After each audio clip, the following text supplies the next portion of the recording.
So, as we consider this part as a continuation from the previous section that we looked into, remember we managed to go through the compound angle identities, which is actually the ones that are going to give us the double angle identities.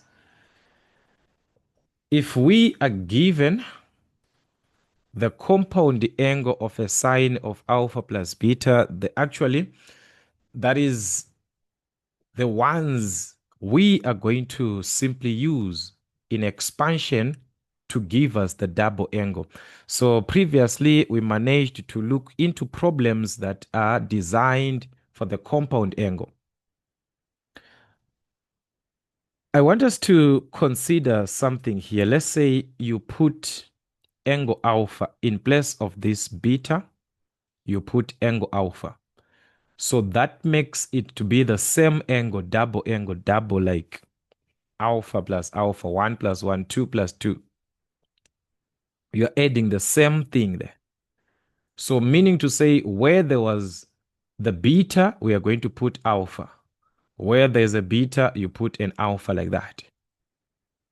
So meaning to say at the end of the day, we are simply adding one and the same thing here because this is the sine of alpha cos of alpha plus, we can even start as sine of alpha cos of alpha like that. It's just one and the same. So you can simply add 1 plus 1, which is what? Which is 2. Sine alpha cos of alpha. This is exactly what we will be talking about. It's from the compound angle identities. If you let the beta to be alpha on this one, it means that's going to give us a 0 there. So there is nothing that you're going to get for a negative the same here as for a negative. But for this one, we are going to get this will be alpha, this will be alpha. So at the end, we have got cos alpha times cos alpha, which is what? Cos squared of alpha minus sine alpha times sine alpha, which is what?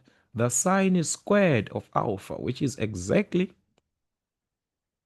what we see here, representing the cos of 2 alpha. This is what we have. These two identities also can be obtained. If we want it in terms of a cos, remember, the sine squared can be written as a cos. So that will be cos squared alpha minus what? Sine squared, we know it's 1 minus what? Cos squared of alpha from our Pythagorean identity that sine squared, cos squared plus sine squared is 1. From that, expanding this, that was going to be -1, negative times negative, that's a positive cos squared of alpha, meaning to say we can collect our like terms, 1 plus 1, that's 2 cos squared of alpha minus 1, exactly what we have here. If we want it in terms of a sine, we have to change a cos to be written as a sine. So it's going to be 1 minus sine squared. If we take it to the other side, the sine squared to remain with the cos.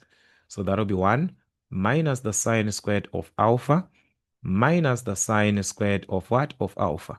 These are like terms, -1, -1.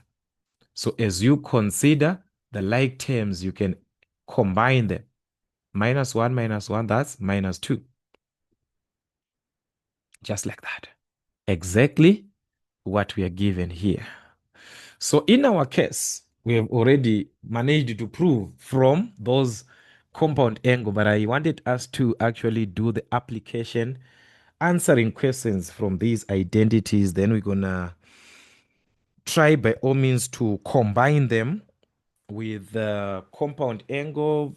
We're gonna see, guys, there's a lot of things, like I said, trigonometry. This part of our trigonometry has a lot of things that we're gonna look into. So we just have to be patient enough. And as an individual, make sure that you watch all the videos, join membership, so that you do not miss any of the other classes that we are going to have as we shall be working on our revisions later on. Also, This is given in your formula sheet. So do not worry for that concept. Simplify without using a calculator. Let us just look into one or two examples. You're asked to evaluate or to simplify without a calculator 2 sine 15 degrees cos 15 degrees. Remember your special angles as well. Let's evaluate. Sine 15 cos 15. Same angle that we are having, alpha, alpha. We know that when this is 2 times that, it's going to be converted to sine 2 alpha. So this was going to be changed to sine 2. What is our alpha? The angle, 15 degrees. So that's 2 times 15 degrees, 2 alpha. Our alpha is 15 degrees. So it's now a single angle that you have there. Single in that bracket, multiply them. 2 times 15, that's what? 30 degrees. So that was going to give a sine of 30 degrees. And remember, we talked about the special angles before. So the sine of 30 degrees, opposite over hypotenuse, 1 over 2. So that was going to give us 1 over 2 at the end from our special angles. You see how to simplify this. You're asked to evaluate the cos squared of 15 degrees minus the sine squared of 15 degrees. We do not have 15 degrees on the special angles. Otherwise, we could have just taken it direct. So instead of you expanding 45 minus 30, okay. Let's look the layout of our identity. Cos squared minus sine squared. It is something that we have as long these two angles are the same. 15 degrees. This is also 15 degrees. These two angles are the same. Cos squared alpha, sine squared alpha, taken from what? Cos 2 alpha.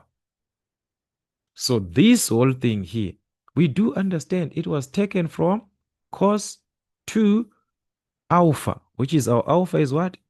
15 degrees. Cos 2 times 15 degrees. And that's cos 30 degrees.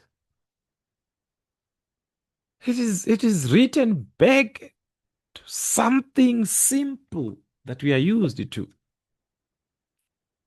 And from our special angles, we can simplify the cos of 30 degrees adjacent over what? Hypotenuse, square root of 3 over 2. So this is going to be our answer, square root of 3 over 2. Just like that. As long you can tell where it was taken from, realizing that is very, very important. All right, let's consider another question again on our evaluation. Try to evaluate this. 1 minus 2 sine squared of what? 15 degrees. 1 minus 2 sine. 1 minus 2 sine squared alpha. Taken from where? Cos 2 alpha again.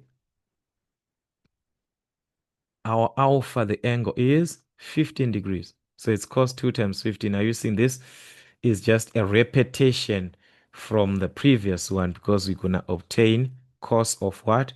30 degrees. And we said cos of 30 degrees is the square root of 3 over what? Over 2. So that'll be a direct answer for that one. So double angle identities are used together with the compound angle, which is one and the same thing, because they were taken from there. But it's not only about that. Remember also what you've done before, the special angles, where it is applicable, then you must apply that part if it is applicable. So we are going to look into more of this part, combining both what we've done on double and those compound together. We just combine them and see. That will be for our next class.